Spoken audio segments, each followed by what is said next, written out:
All right, welcome to Jazz Matters. We have another Jazz Matters podcast.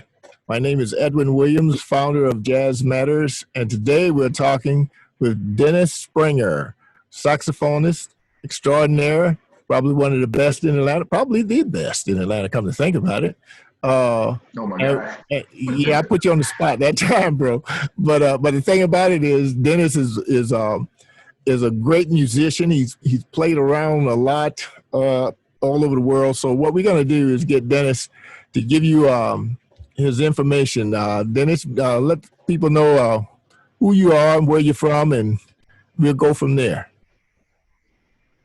Okay, I'm from Portland, Oregon, and Portland has had a real strong jazz scene for as far back as I can remember. Because when I was, when I was like 16, 17, and 18, there was some serious jazz going on, and as I got older, I realized that, people were supporting it.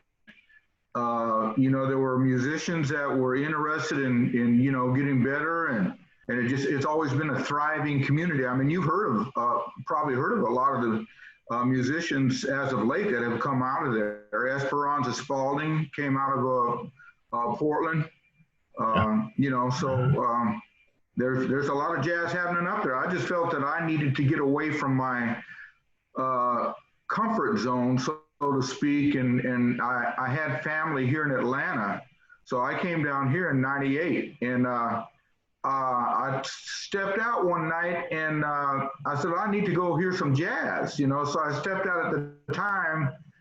Churchill Grounds was the place to go, right? So I went down there, took my horn, and sat in. Next thing I know, I'm playing with a band, I'm playing with several different people around Atlanta. So It was like, wow, this is great, because this is exactly what I wanted to do, Yeah. Now, I think there was a couple of times that I'd seen you in some bandstand situations.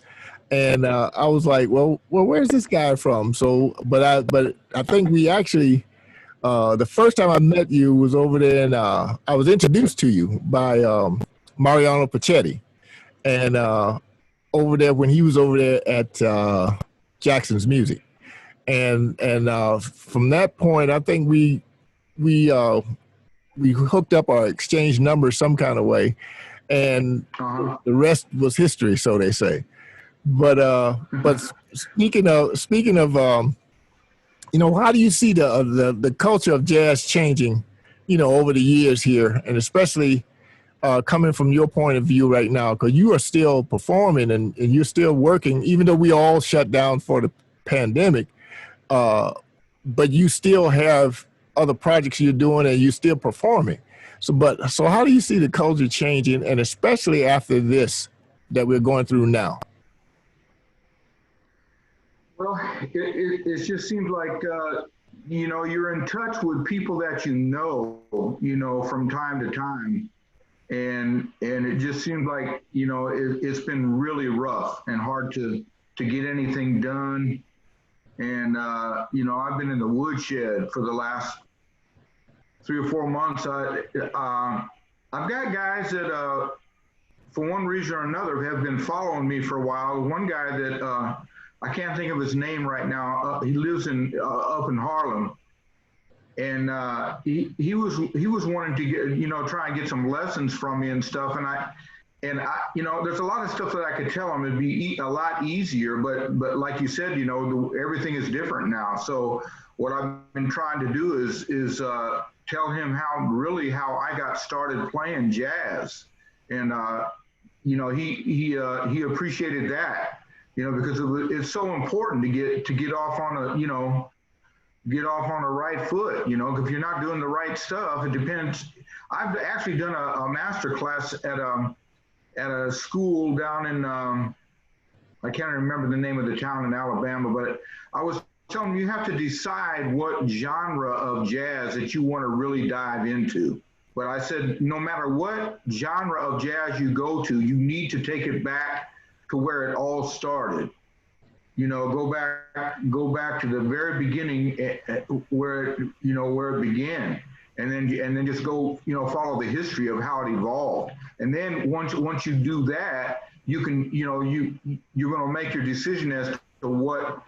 A lot of guys today, I think, are going the commercial route because the fact that they think that they can make a living doing it that way. So they'll do like cover tunes, or, you know, this and that, but tunes that they think are going to get popular, you know, with less chord changes. And you and I have talked about that before. You know, the least amount of chord changes is gonna make the tune easier to listen to. Well, that's not really the school that I came out of. You know, we had to learn some changes, and you know, it was either you do that or you know, you won't make it. You know, so. It's a constant learning situation. That's what I love about it.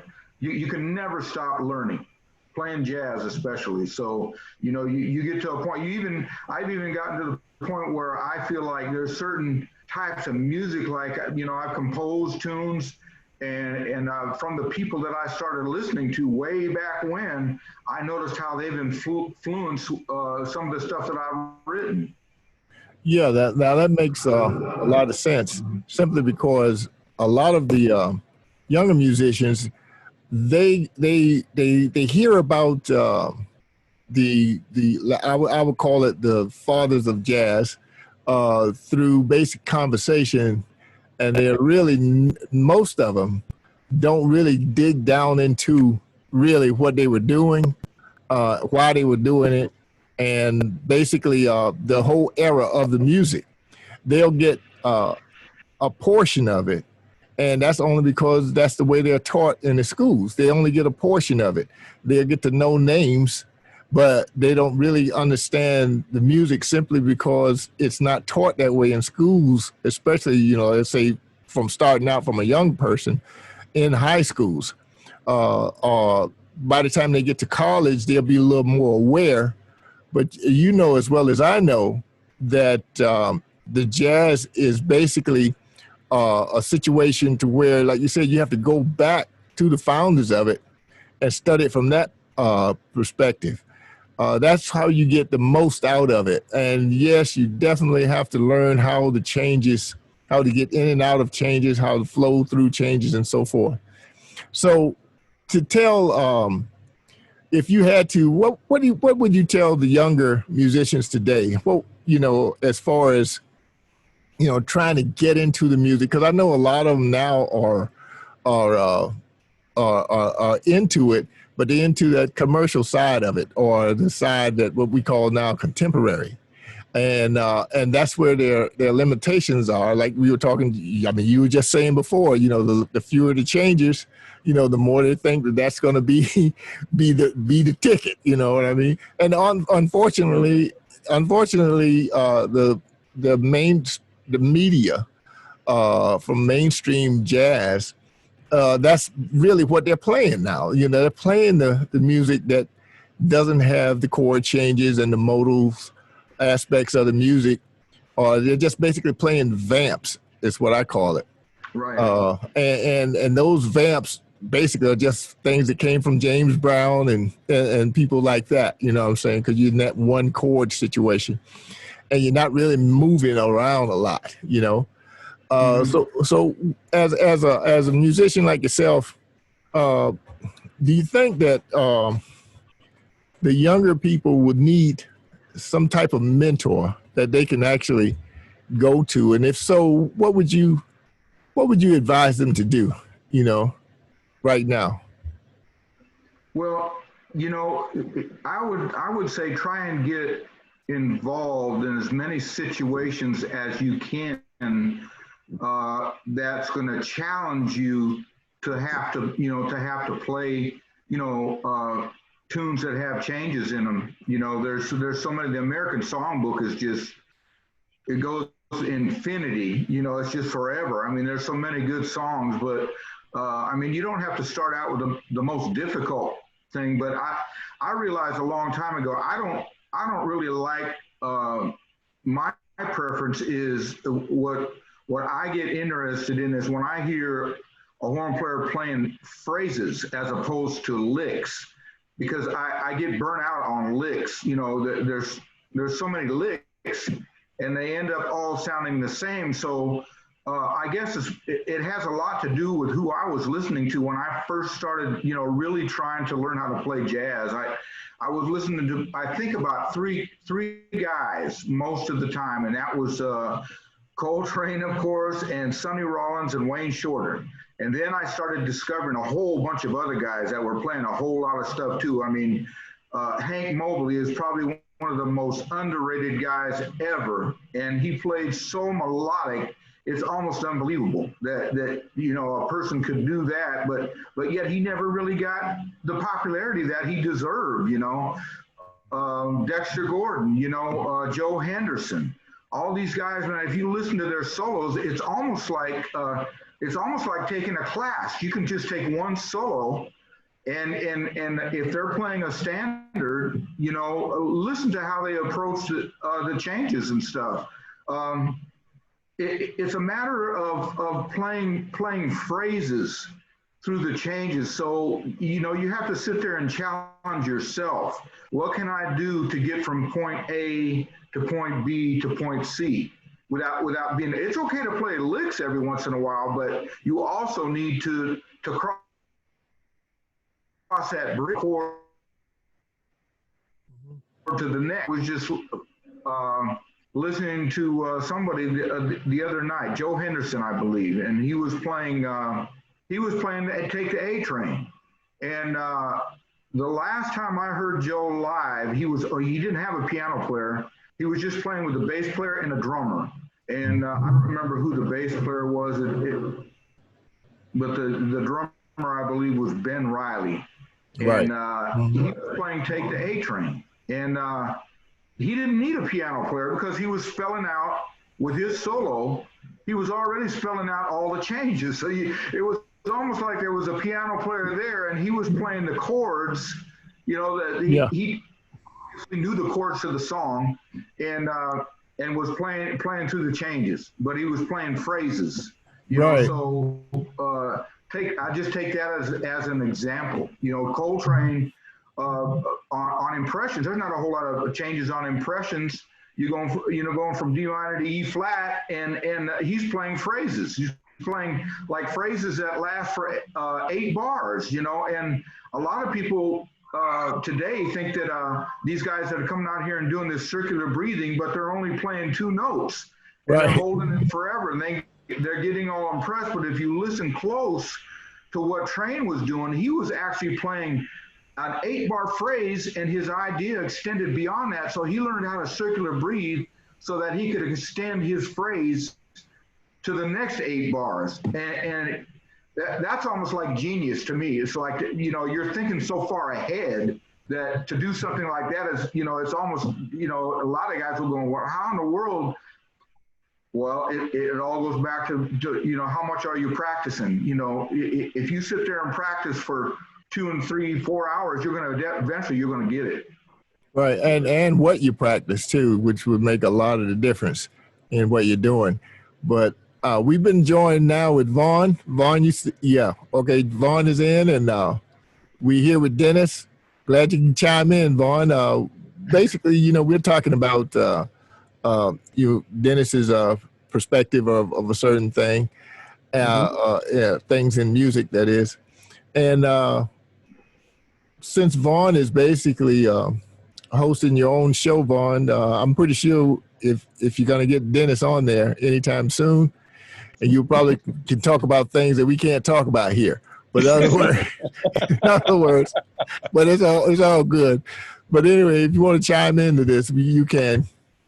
Well, I'm just coming in like you said on the conversation, and it's something about commitment to the art form that is missing. I always tell people, if you're going to develop your skills as an artist, you got to know where it came from. You got to know who created the sound and the masters that laid the groundwork, because it's so important for you to, you know, if you got to know where you're going. So you have to step back into the past to see where it's been. And because you know, you'll get caught up in what's new and what's current, and that's fine. But how can you grow? You know, and so there's that conundrum that a lot of musicians deal with about, you know, they're kind of stuck in a certain sound, licks, phrases, but that's just the icing on the cake. You got to get to the cake, you know. So I think that you know, I just wanted to add that because it's you can't let the music grow with you if you don't know where it's been. And I'll just leave it at that. Right. Now with Dennis, I know, Dennis, you've done a lot of different things, you know, in your career. Like I know you were doing some commercial music at one point. Can you tell us a little bit about that? Are you talking about my time that I played with the group Pleasure? Or? Yeah. When you were doing the commercial stuff, yeah. Yeah. That I was like hired to play in that band, and next thing I knew, we had got a record deal, and we were out on the road doing, you know, road tours and concerts and stuff like that. But before I got with that band, I was already starting to, you know, try and learn how to play some jazz tunes. So whenever the band wasn't out on the road and we'd go back home to Portland, I would get my own little quartet together and you know, go out and get gigs and you know, play the straight ahead stuff. Right. You know, just to keep my chops up and to kind of like move in the direction that I was really headed. And when that band finally broke up in 80, 79 to 80, somewhere around there, I put together an album of tunes, some of the tunes that I had written at that point, and started to go in the direction that I wanted to go into. So I did that one in when was that? 97. It was an album called On the Path. And the reason why I called it On the Path was that I was on the path to the type of music that I really wanted to play. So that I thought that was a befitting title to the whole album. So I did that, and in the interim, in '98, when I came to Atlanta and met a few of the guys here and started playing with some of the guys here, Gary Motley and Bernard Lynette and these guys, and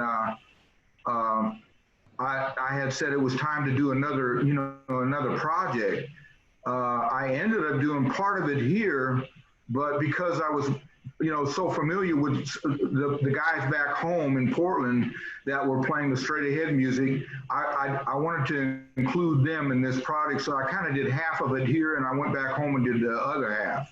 And and for that reason, I call it Jazz Gumbo, because I had so many different things in it, ingredients in it in terms of the players and the type of jazz that we were playing, So I try just kind of bending going towards the music that I wanted to play. Okay. Which is a lot more challenging to me. So when I pick up my instrument, I want to play something that's challenging to me. That if I feel like I'm weak on something, then I like to work on that. It's just an ongoing situation. So, do you have anything that you're working on now? Anything new that you can let us know about? I don't have anything that I've recorded. I've actually recorded a couple of gospel things that I would like to put out there on YouTube. But in terms of some of the jazz stuff, the more like I would say maybe straight ahead stuff, I don't have anything. I've written some stuff, but I don't have anything recorded yet. Oh, okay, cool. Well, I do know that, if you, how do you think that the technology now is playing a part? Because right now it seems like even people that are doing acoustic music, the technology is moved into that era. And so in that situation, you might have a mixture on the level of different musicians putting projects together. Uh, how has that changed, in your opinion, the culture of the music, the technology that is?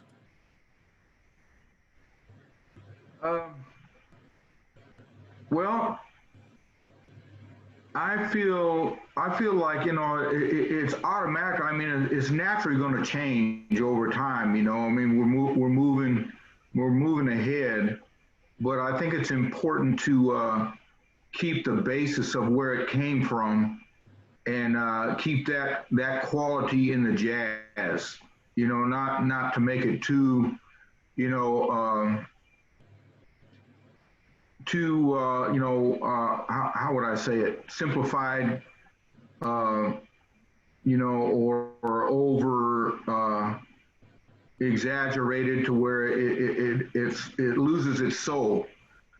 So I really like the fact that the stuff that I've done has been live in the studio. And not, a lot of overdubbing. And in fact, a lot of the tunes that I did was done like in maybe one or two takes. We'd do one or two takes and then pick the best one out of that and move on. All right. Okay. What do you, as far as your, who do you listen to now in this new contemporary era of jazz? Are there any particular artists that you listen to now and like? Well, I have my favorite people because I've known Branford for a long time. I've always loved the way he plays, and I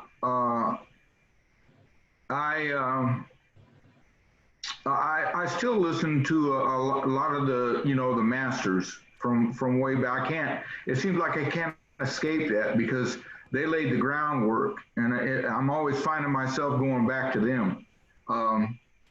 There are some younger players that are coming up that can really play well, though. I mean, I went to a concert here I guess it was maybe about a year ago at the Rialto Center in Atlanta, and a young piano player, Joey Alexander, came out and played, and I couldn't believe the way he was playing I think he was like 16 or 17 years old at the time I heard him play, and I've never in my life heard anybody that young play like a grown man. I mean, he was laying it out there, and it was like, oh my gosh, and that really inspired me. That made me feel good that there are young players out there that are really digging in and playing some really good stuff. That they've done their homework, and they've done research in terms of the history, and listening is so important.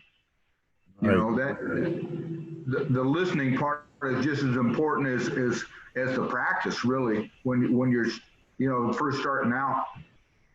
Right. So Vaughn, you got anything to add? Yeah, he hit the nail on the head. Joey Alexander is phenomenal. I mean, it's a rarity to see a young man like that be able to interpret the material the way he does. And he's right along there on the lines of the masters of that master instrument, that piano. He's amazing. He is truly amazing. Mm-hmm. And just watching him on, I've seen some of his videos on YouTube, and he's very skilled. He's very skilled, and he doesn't rely too much on technique because you can tell it comes from the heart with that young man right there. You really can tell. Yeah. So Dennis, now that we all locked in and everything and can't go anywhere, so what do you got planned for next year? Let's say it like that. Well, I'm gonna get out there and play as much as I can. I went back home in May, and there was absolutely nothing going on. I didn't bring both of my horns. Actually, I didn't even bring my tenor in that trip. I normally always travel with my tenor. And for some reason that trip, because I was only going to be back there for 4 days, I only brought my soprano. And I normally, when I practice, I don't even pull my soprano out half the time. I'm always, whenever I think about practicing, I pull my tenor out because that's what I gravitate towards. And I didn't realize that one day I said, you know what, I hardly ever pull my soprano out because I hear so much soprano on the radio that, it had become very popular, probably about 8-9 years ago. And then everybody started picking it up and playing it. And there's very few people that I like sound on soprano. I like Wayne Shorter's got a beautiful sound on soprano. I could listen to him all day, the sound that he gets on his soprano. Train had an Eastern sound on his soprano. And that was interesting to me, but it's just, I just feel like when I get my horn out, I like to get my tenor out. But because I knew there wasn't going to be anything happening when I went back home, I brought my soprano, and I practiced on it a few days, and I was only back there for 4 days, and then came on back. I've got gigs coming up, but I don't know whether they're going to get canceled or what. I do have a flyout gig this weekend in St. Louis, but now that's on, so we'll see what happens. Yeah, because that's kind of interesting. You've in your career, you learn by asking questions in this music, while studying or performing it. So do you still ask the questions after you've now become on the level that you are now? Or are you still asking questions pertaining to the music? When you say questions, as far as when you're learning this situation, you're always asking questions about the why or the what if, blah blah blah. Or you're asking other musicians their concept or questions about what you maybe can't figure out at the time. Are you still asking questions, even though you're at a certain level, a professional level now, as far as the music? Because we all agree that you never stop learning this stuff. And it's always going to be a question about the music, period. How to turn it, into something that more than just imitating the other sounds and just actually becoming an innovator. You see what I'm saying? So you got to ask yourself questions about the music. So what do you think? What do you think that you would do in this situation to make your sound, a little bit more where they are now, or where the music is now, but at the same time holding on to the root that you came up studying, and you used to practice. So what would you say to that?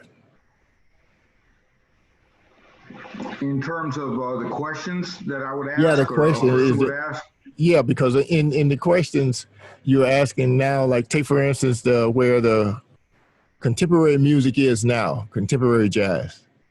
Okay, for the example, my question is, why aren't there more changes in it to set a mood a certain way? Why are we always on this flat plane of just playing into this one modal sound or this or something like that? Say if you're just doing one change in the music, your rhythm section hadn't moved from that particular key, you see what I'm saying, or chord change.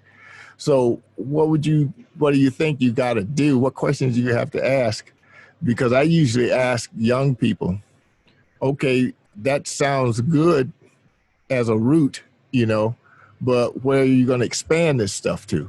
It has to expand. It's ready, but I think a lot of it comes from the knowledge of just studying the music in that depth, academically as well as personally, you know what I'm saying? Because, a lot of times you can go to school and learn to play, and then you can hear someone's approach that's out there in the school of hard knocks that seem to have that same approach, or have another approach to what you figure, you had down, you lock this down, what this is about. But they come at it with a different approach that you never heard before. And you want to ask, wow, why did they come off with, in that respect, you know what I'm saying? And it's something that made you listen to it. It's almost like the creative musician and the school musician, where the school musician is academically, it's fine as long as it's on paper. Whereas the ear musician is coming straight from the heart. You see what I'm saying? With what he doing, it's because the way he hear everything in his environment. So that's what I was asking. Do you still ask the questions about the different ways to approach the music today, especially today? Because like, as well as the jazz from back in the day when we were studying it, coming up, learning to play it, we know what has changed as far as how the sound is, the sound and the concept. But today's younger musicians aren't going back that far. You see what I'm saying? They'll probably go back as far as maybe the 70s. Let's say it like that. They'll go back as far as the 70s. But we know that it was changing in the 70s because you had introduced a lot more electronics into it. A lot more jazz musicians like Wayne Shorter, they went into an electronic era, to get it to where we are now. You know what I'm saying? So where do we go from here, realistically, in the music? Yeah, that's that becomes very personal because, you have to just decide within yourself, what direction, do you want to go into? Are you in this just to make money, or are you in it to, fulfill the purpose of what you're trying to do in terms of where your soul is? It's basically a very personal situation with me because I felt like, I've spent so much time, playing the real jazz that why should I go back now and with this contemporary stuff? I mean, I can do it, and I even enjoy some of the contemporary stuff. I have, stuff that I like, but I still, where I'm coming from is stuff that is more challenging. And I feel like if I don't continue down that road, that I'll be cheating myself because I've already spent most of my life, you can never, like I said, you can never stop learning. You just keep on walking forward and you learn something new every day, from listening, or you might learn something from the way you're playing that you want to expound on. I've practicing on giant steps. Well, when I first started learning the song, I could only play, certain phrases through the chord changes because there's so many chord changes. Well, after I played it for a while, I realized that, I'm tired of playing the same phrases. I need to think of some new phrases. So in order to do that, you're going to have to spend another, several hours, days, weeks, months, and years, to come up with some different ideas, on tunes that have a lot of changes. You can tell a player, that has spent a lot of time working on that music, that the standards and stuff, because of the way they're playing through the changes, as opposed to somebody that basically learned the chart and just that was it. Once they learned it, that was enough. You have to take it a lot deeper than that. Right. They just tend to memorize things more so than anything from the first time they see it, And I talked about that in another conversation with Joe Jennings about how, people learn certain tunes, and it's not so much that you need to, learn that particular tune note for note and figure you've accomplished something. You have to take it somewhere else. You have to put yourself in that situation. You have to use your own your spirit, to make it yours, so it becomes yours at that point. And because I know me and Vaughn on a podcast, we had a similar conversation, like I said, with Joe Jennings about that, and it was a lot. Joe even referenced someone saying that, well, if I want to hear John Coltrane, I'll put the record on. You know what I'm saying? They really Right. they really want to hear the individual, and that's where I see a lot of not all of them, but a lot of musicians that are crossed over in from let's say rhythm and blues or even gospel, and say that, well, I'm doing jazz now, but what they're doing is basically the same thing. They're not really expanding on jazz. They're just taking it from one genre to another and saying it's jazz. It's not really. They haven't made it their own. In other words, they haven't made any of the stuff that they're playing their own. Because I know you as well as I, and Vaughn has heard. We can hear tunes from the younger musicians and reference them to other tunes, in other genres like R&B and jazz. I mean, not R&B and jazz, but just rhythm and blues and other commercial music. Right. But when it came to jazz, if you are doing the jazz or getting deep into the jazz to find your own, it's a lot better to listen to, as far as I'm concerned, because you're not mimicking the person that you learned the tune from. You want to take it to another level, saying, okay, this is where I am, with this is my approach. You know what I'm saying? And the whole thing is about having your approach, and to develop that, you first got to create your own sound. You got to have your own signature, in the music. So, because it doesn't matter what you play, as long as you can create your own signature in it, then you've actually expanded it a little bit, So That's true. Dennis, are you going to try to get through this thing with the rest of us, and we're gonna see you anywhere soon? I don't know. I hope to get out there and play somewhere. We can't tell, can we? We don't know what the future holds. Right.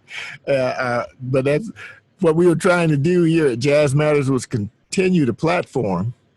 And what we're going to do for the most part is we're going to continue to give the musicians a platform. We're going to continue to give you the platform, as well as other musicians here in town. And we'll go ahead and wrap this up, because we're kind of running out of time here. But for the most part, Dennis, is there any place they can go and see you, like a website or anything that you have? You can give a web address, or your site address? I don't have anything up there at the present time, but I'm working on putting some stuff together. So I would probably get it out there like Facebook or something like that once I do get some things together. Oh, okay, great. All right, Vaughn, anything you need to say before we get out of here? I'm sorry I came in late. Still having some technical issues dealing with Zoom. But I just wanted to let Mr. Springer know I appreciate him joining us today here on Jazz Matters. I mentioned to Edwin earlier. I said, yeah, I mean, wow, Dennis Springer, and he mentioned that you were with Pleasure, and some of the music with Pleasure wasn't that bad. I have to admit, I enjoyed the band a whole lot. I really did. And so, I appreciated tunes that you guys had out, like Joyous and Sassafras Girl, and of course, the classic Glide. But, it is what it is. And, at least you brought the soul. Because to me, that is the essence of what we do. It is soul. And you can't duplicate that, and your bandmates with that group did their job, and they did it well. And I like I said, I commend you on that, your career with that band, and hope to see you real soon. And you always have a place to stop by, and we'll definitely have you on again and again and again. All right. Well, I appreciate it. Okay, so we're here, and we're going to end this one now. But you can always get us at yesjazzmatters.org. You can reach us on Facebook also. And Dennis, man, it was great to hear you and see you again. Oh yeah. And we'll probably get together on the stage somewhere and do some more things. I'm trying to get, I'm trying to get some things myself lined up for next year, and I hope to see you in some of that stuff, you know. But and I'll talk back with you as soon as I can, man, if anything comes up. So all right. So I'm Edwin Williams with Jazz Matters, and you can get us at yesjazzmatters.org, and we'll see you again next Monday. Thanks, folks. All right.